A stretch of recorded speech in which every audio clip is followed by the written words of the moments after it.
अरसलान, कहाँ रह गए हो यार, आ जाओ, हम सब तुम्हारा इंतजार कर रहे हैं। यहाँ अरसलान दौड़ता हुआ उनके पास जा पहुंचा। सांस फूल रहा था। सॉरी गाइज, वो बस थोड़ा सा लेट हो गया। आयशा गुस्से से देख रही थी। यार अरसलान, कभी तो टाइम पे पहुंच जाया करो। वो नारायण का गान की सैर पे जा रहे थे। जन्नत बैग गाड़ी में रखकर अरसलान के हाथ से बैग पकड़ा। यार क्यों आयशा की डांट सुनते हो तुम? पास खड़ा साहिल मुस्कुराने लगा। तुम नहीं समझोगी जन्नत, ये दिलों की बातें हैं। इसका बस चले तो ये आयशा से रोज सुबह शाम डांट खाए। अरसलान डरते हुए बोला। चुप कर यार, क्यों मरवाएगा मुझे? जन्नत गाड़ी में बैठी। चलो आ जाएं सब। वो सफर के लिए रवाना हो गए थे। आयशा ड्राइव कर रही थी, हाथ गियर पे रखा हुआ था। अरसलान ने पीछे देखा। पिछली सीट पे दोनों जन्नत और साहिल मोबाइल पे मसरूफ थे। आयशा सुनो ना। आयशा च्युइंगम चबाते हुए बोली। हाँ बोलो। नाराज हो क्या मुझसे यार? सिर्फ 35 मिनट ही तो लेट हुआ था ना मैं। आयशा गुस्से से बोली। अरसलान बस करो, बकवास ना किया करो। 35 मिनट लेट? यार वो अब्बा ने कहा था गाय का चारा काट कर जाना, इसलिए लेट हो गया था। अरसलान धीमे से बोला था। जन्नत पिछली सीट पे बैठी जोर से हंसने लगी। अरसलान यार बस कर दो गाय भैंस की बात अब। वादिये कागान पहुंचे। सर्दी बहुत ज्यादा थी, हल्की सी बारिश हो रही थी। वो होटल में पहुंचे, अपने रूम में चले गए। साहिल और अरसलान ने अलग रूम लिया था, जन्नत और आयशा ने अलग से।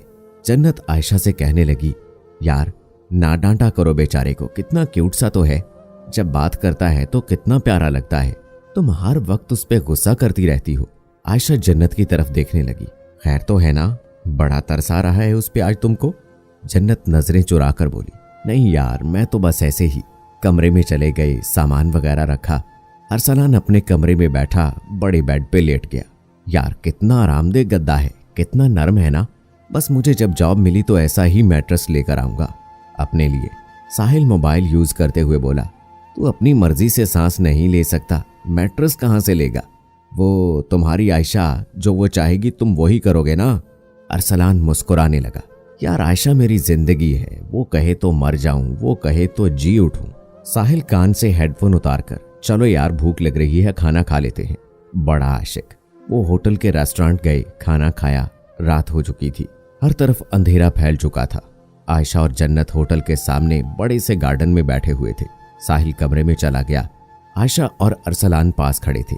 हल्की हल्की बारिश बरस रही थी। गार्डन में लगे फूल महक रहे थे। आसमान पे कहीं बिजली चमक रही थी। अरसलान आयशा की तरफ देखकर बोला, मेरी जिंदगी मुकम्मल हो गई है तुमसे मिलकर।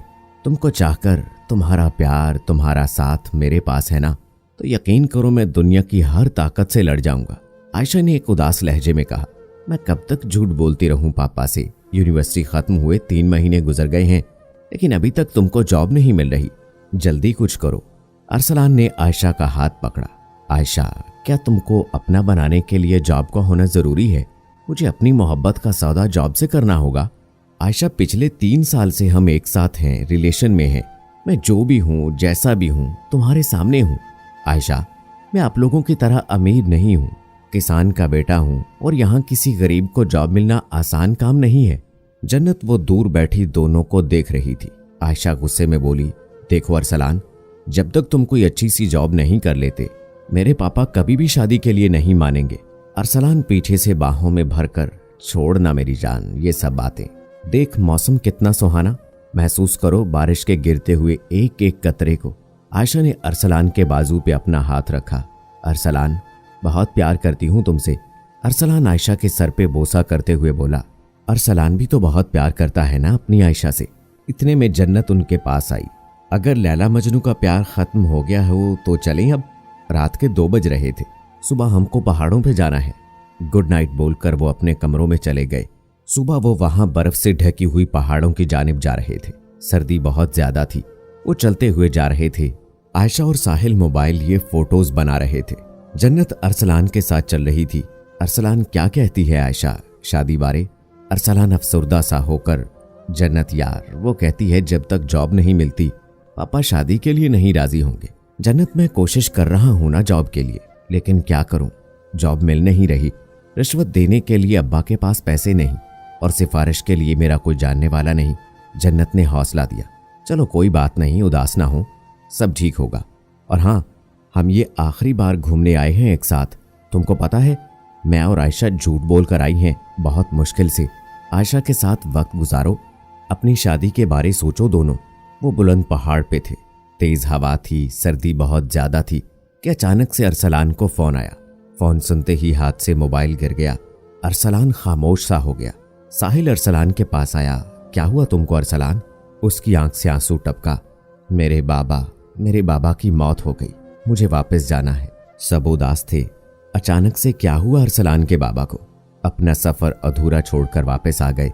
अरसलान के बाबा की दिल का दौरा पड़ने से मौत हुई थी। अरसलान बहुत रो रहा था। जिंदगी ने काया पलट दी थी। सब दोस्त अरसलान को हौसला दे रहे थे, लेकिन जिसका बाप मरा था उसको भला कैसे सुकून आ सकता था? बाबा के जाने के बाद उनकी दुकान जो गांव के बाजार में थी वो बंद कर दी थी। अरसलान के बाबा ने एक छोटी सी दुकान बनाई थी जहां वो बिरयानी बनाकर बेचा करते थे। दुकान बंद कर दी। घर की जिम्मेदारी अब अरसलान पे थी। अरसलान जन्नत, साहिल या आयशा की तरह अमीर नहीं था। जन्नत के बाबा बैंक मैनेजर, साहिल के बाबा का सऊदीया में बिजनेस, जबकि आयशा के बाबा लंदन थे। वो लोग अरसलान से 1000 गुना बेहतर थे। अरसलान नौकरी की तलाश में था, लेकिन इस मुल्क में आसान नहीं था जॉब मिलना। आयशा ने फोन किया। अरसलान, आज 2 महीने हो गए, कहाँ गुम हो गए हो मेरी जान? सब ठीक है ना? अरसलान उदास सा बोला। आयशा, कुछ ठीक नहीं है। बाबा के जाने के बाद सब कुछ उल्टा हो रहा है। आयशा ने हौसला दिया। अच्छा चलो कोई बात नहीं, हिम्मत से काम लो, सब ठीक होगा। कुछ दिन गुजरे। जन्नत अपनी कार में अरसलान के घर आई। अरसलान की माँ से मिली। पूछा, अरसलान कहाँ है खाला? माँ ने बताया, बेटी क्या बताऊं, बेचारा सुबह जाता है, रात को आता है, पता नहीं कहाँ मारा मारा फिर रहा है। कहता है माँ दुआ करो कोई जॉब मिल जाए। जन्नत काफी टाइम बैठकर जाने लगी तो अरसलान भी आ गया। जन्नत को देखकर मुस्कुराने लगा। जन्नत तुम यहाँ? वाह, कैसे दिल किया आने को। जन्नत माँ के सामने ही बोलने लगी। तुमको तो शर्म है नहीं, पिछले 10 दिन से नंबर बंद है तुम्हारा। क्यों? माँ बोली, अरे बेटी, कहता है टूट गया है, लेकिन मुझे पता है इसने बेच दिया है। माँ की आंख से आंसू बह रहे थे। जन्नत माँ से सलाम करके रुखसत हुई। अरसलान को बोला, मेरे साथ आओ कार तक। वो दोनों कार में बैठ गए। अरसलान बोला, यार साहिल कहाँ है? वो मिला ही नहीं दोबारा। जन्नत ने आह भरी। वो अपने बाबा के पास सऊदीया चला गया है, शायद वो अब वहीं रहकर अपने बाबा का बिजनेस देखेगा। फिर जन्नत ने बैग से कुछ पैसे निकाले, अरसलान के हाथ पे रखे। अरसलान, ये पैसे रखो, अपनी जरूरत पूरी करो। अरसलान ने लेने से इनकार कर दिया। जन्नत ने अरसलान का हाथ थामा। अरसलान, क्या सिर्फ मोहब्बत में ही ये सब होता है? एक दोस्त भी तो दोस्ती निभा सकता है ना। ये पैसे उधार समझ कर रख लो, जब जॉब मिल जाए तो लौटा देना। फिर अपने आईफोन से सिम निकाली, अरसलान के हाथ में रखा। पागल, ये लो, इसमें अपना नंबर ऑन करो। अरसलान वो मोबाइल कभी ना लेना चाहता था, लेकिन हालात और जन्नत की इस मोहब्बत ने मजबूर कर दिया। जन्नत प्यार से मुस्कुराते हुए हौसला बनकर विदा हुई। जन्नत कहीं ना कहीं अरसलान को चाहने लगी थी। अरसलान को 1.5 लाख दिया था जन्नत ने, जो अरसलान के लिए बहुत ज्यादा था। अरसलान हालात से लड़ रहा था। उधर आयशा ने अरसलान को फोन किया। बताने लगी, अरसलान, अगर तुमको जॉब ना मिली तो मेरे बाबा अपने दोस्त के बेटे से मेरी शादी करवा देंगे। अरसलान कैसे समझाता आयशा को वो किस मुश्किल हालात से गुजर रहा है। अरसलान ने लंबी सांस ली। आयशा, तुम्हारा अरसलान तुम्हारे बिना जीने का सोच भी नहीं सकता, बस हालात कुछ खराब हैं। तुम अपने बाबा को बताओ ना प्लीज। आयशा गुस्से से बोली। अरसलान, एक तो 10 दिन तुम्हारा नंबर बंद रहा और अब 1 साल से तुम जॉब ढूंढ रही हो। मैं तुम्हारे सहारे नहीं बैठी रह सकती। उसने फोन बंद कर दिया। अरसलान कॉल्स करता रहा, लेकिन आयशा ने फोन ना सुना। रात भर वो कुछ घर के हालात, कुछ गरीबी और फिर अब आयशा की बेरुखी, वो सो ना सका। रात भर में कोई 200 के करीब मैसेज किए आयशा को, लेकिन एक भी रिप्लाई ना आया। अरसलान बहुत परेशान था। जन्नत को कॉल की, सारी बात बताई। जन्नत ने हौसला दिया, तुम परेशान ना हो, मैं करूंगी बात उससे। जन्नत ने आयशा से पूछा तो आयशा कहने लगी, यार मेरा रिश्ता आया है अमेरिका से, बाबा के दोस्त का बेटा है। मैं सच बताऊं, अरसलान के साथ जलील नहीं होना चाहती। क्या पता ये कब कमाने लगे, फिर उसने अपनी बहनों की शादी करवानी है। मैं यूं गरीबी में ना जी सकती। जन्नत ने गुस्से से जवाब दिया, आयशा, वो बेचारा जान देता है तुम्हारे नाम पे और तुम उस मासूम को धोखा दे रही हो। आयशा, याद रखना, अरसलान जैसे लड़के किस्मत वालों को मिलते हैं।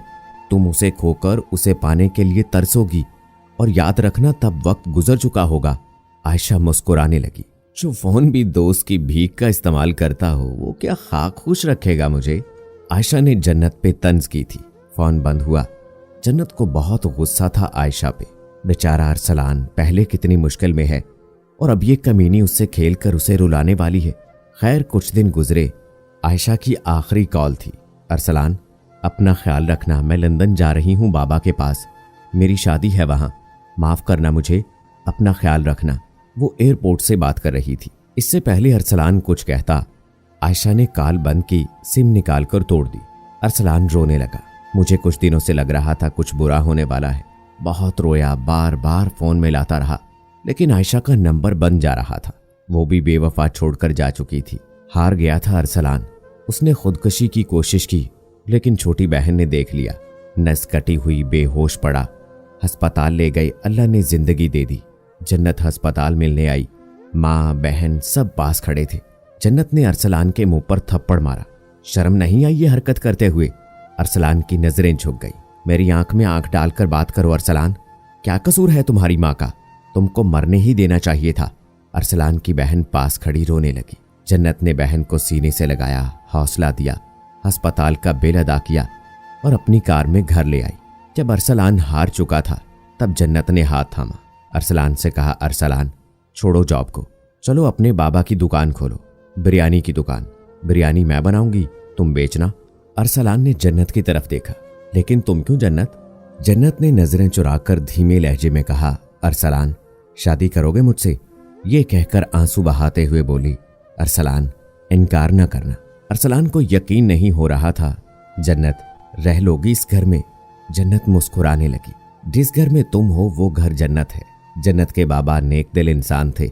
उन्होंने देखा अरसलान अच्छा लड़का है, कोई ऐब नहीं उसमें, बेटी भी राजी है।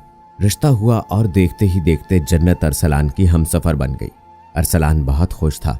जन्नत के बाबा ने जन्नत से पूछा, बेटी अगर अरसलान चाहे तो मैं इसको कुछ पैसे देता हूँ, वो अपना बिजनेस शुरू कर ले। लेकिन जन्नत मुस्कुराने लगी। बाबा आप अरसलान पे यकीन रखें, वो खुद अपने पैरों पे खड़ा होगा बहुत जल्द। अरसलान ने बाबा की दुकान फिर से खोली, उसको साफ सफाई की। जन्नत बिरयानी बनाती जो बहुत ही मजे की होती।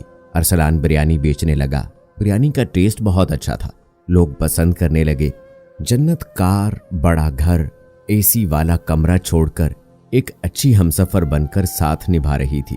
वो अपनी अयाशी छोड़कर सारा दिन चूल्हे के सामने रहती। अरसलान को मान था जन्नत पे। अक्सर कहा करता था, जन्नत शिरक ना होता तो तुम्हारी इबादत करता। देखते देखते उसने दुकान से होटल बना लिया और फिर जन्नत के बाबा की मदद से एक बड़ा सा होटल बना लिया जो शहर का सबसे मशहूर होटल बन गया। 2 बेटे थे उनके। अब आयशा ने अमेरिका में शादी की थी, लेकिन वो लड़का अय्याश था, शराबी, जानी था। वो शादी 2 साल न चल सकी, तलाक हो गई। फिर आयशा जॉब करने लगी। 10 साल गुजर गए। अरसलान का होटल अल्लाह की रहमत से लाखों कमाने लगा। कहते हैं जब अल्लाह रिस्क देता है तो इंसान को समझ नहीं आती कहां से आ रहा है, और जिस घर में इतनी मोहब्बत करने वाले हमसफर हों वहां अल्लाह की रहमत क्यों न बरसे। बड़ा बेटा 12 साल का था। अपना बड़ा घर, गाड़ी सब था। जन्नत ने आवाज दी, समीर बेटा तुम्हारे बाबा बुला रहे हैं तुमको होटल पे। समीर जन्नत और अरसलान का बड़ा बेटा था। समीर ने पास खड़े होकर कहा, मामा मुझे 5000 देना। जन्नत ने बेटे की तरफ देखा। समीर बेटा खैरियत है ना? इतने पैसे क्या करने हैं? समीर मामा के पास आया। मामा जान, वो जो होटल पे काम करता है ना हमारे, वो मुझे कह रहा था उसकी बीवी बीमार है, उसको चाहिए पैसे। रो रहा था। जन्नत ने बेटे के सर पे हाथ फेरा। माशाअल्लाह मेरा बच्चा बड़ा हो गया है अब। समीर होटल गया। अरसलान काउंटर पर बैठा था। समीर, जी बाबा आपने मुझे बुलाया है? अरसलान ने समीर को कहा, बेटा तुम यहां बैठो, मैं काम से जा रहा हूं कहीं।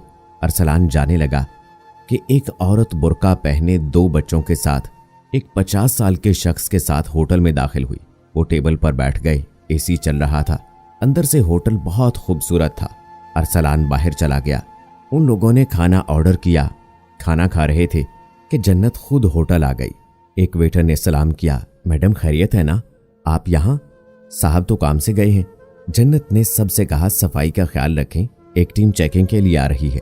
टेबल पे बैठी लड़की ने जब जन्नत की आवाज सुनी तो उसने मुड़कर देखा। सामने जन्नत थी। उसने उठकर जन्नत को आवाज दी। जन्नत ने देखा सामने आयशा थी। जन्नत हैरान रह गई। आयशा तुम यहाँ? आयशा की आंखों से आंसू बहने लगे। जन्नत ने बताया ये होटल हमारा है। आयशा ने टेबल पर बैठे बूढ़े शख्स से मिलवाया। ये मेरे शौहर हैं और ये उनके बच्चे। आयशा ने जन्नत से पूछा शादी कर ली? और अपना शौहर दिखाया ही नहीं। वो बातें करने लगे। इतने में समीर पास आया। मामा मैं घर जाने लगा हूं, बाबा आ गए हैं। जन्नत ने आयशा को बताया ये मेरा बड़ा बेटा है समीर ने सलाम किया और चला गया। इतने में अरसलान सामने आया। आयशा देखने लगी अरसलान को। जन्नत का हाथ पकड़ा। जन्नत, अरसलान से शादी की तुमने? जन्नत ने हाँ में जवाब दिया। अरसलान भी पास आ गया। आयशा के शौहर से मिलवाया जन्नत ने कहा घर चलें, ये सामने ही तो घर है हमारा। अरसलान ने भी कहा। आयशा जैसे यकीन नहीं कर पा रही थी। घर गए, देखा आलीशान बड़ा घर। अरसलान आयशा के शौहर से बातें करने लगा। जन्नत ने अलग कमरे में पूछा आयशा इस बुड्ढे से शादी क्यों की? आयशा रो रही थी। अमेरिका वाले शौहर ने तलाक दे दी थी, फिर बाबा की डेथ हो गई। भाई लोग बोझ समझते थे। मुझे कोई अच्छा रिश्ता मिल नहीं रहा था। एक हादसा पेश आया था, मैं मां नहीं बन सकती अब। सो इनकी बीवी मर चुकी थी। मुझे सहारा चाहिए था, इनको बच्चों के लिए मां। आयशा तड़प रही थी। जन्नत ने चाय का कप दिया। चलो कोई बात नहीं आयशा, हौसला करो, मैं तुम्हारी बहन हूं, कुछ मदद चाहिए हो तो बताना। आयशा रोते हुए बोली जन्नत, अरसलान मेरे सामने है, उसने एक बार भी मेरी तरफ नहीं देखा। जन्नत मुस्कुराने लगी। वो पागल सा है, कहता है जन्नत मेरी आंखें तुम्हारे सिवा किसी को नहीं देख सकती, इतनी मोहब्बत करता है। आयशा का दिल चाह रहा था वो खुद को सजा दे। जब अरसलान को सबसे ज्यादा जरूरत थी आयशा की, तब वो छोड़ गई। जन्नत की किस्मत पे जलने लगी थी। सोच रही थी जन्नत ने सच कहा था, अरसलान जैसे हमसफर किस्मत वालों को मिलते हैं। और एक दिन आए मैं अरसलान की मोहब्बत के लिए तड़प जाऊंगी, तब बहुत देर हो चुकी होगी। काश अरसलान से बेवफाई ना की होती तो आज जन्नत की जगह मैं होती। वो नजरें झुकाए बैठी थी कि अरसलान ने आवाज दी मेरी जिंदगी में जा रहा हूं होटल, मेहमानों का ख्याल रखना। आयशा का जैसे कलेजा फट गया था। अरसलान को जमीन से आसमान की बुलंदी पे लाने वाली हमसफर थी। औरत क्या कुछ नहीं कर सकती। औरत चाहे तो आयशा की तरह गलत फैसले पे जिंदगी भर रो सकती है, चाहे तो जन्नत की तरह दौलत अमीरी छोड़कर अपने हमसफर के साथ कदम से कदम मिलाकर अपने हमसफर को जीना सिखा सकती है। किसी रोते हुए हारे हुए अरसलान को कामयाब तरीन इंसान बना सकती है। इसलिए दोस्तों, सही वक्त पर सही फैसला करना चाहिए। मोहब्बत और जज्बात की रौ में बहकर कोई ऐसा फैसला ना करें कि जिंदगी भर पछताना पड़े। दोस्तों, अगर आप में से कोई आयशा की जगह हो या फिर अरसलान की जगह पर, तो आपका फैसला क्या होगा? कमेंट बॉक्स में जरूर बताइएगा। उम्मीद है हमारी आज की वीडियो भी आपको पसंद आई होगी। अपने दोस्त राव कमर रिजवान को इजाजत दीजिए।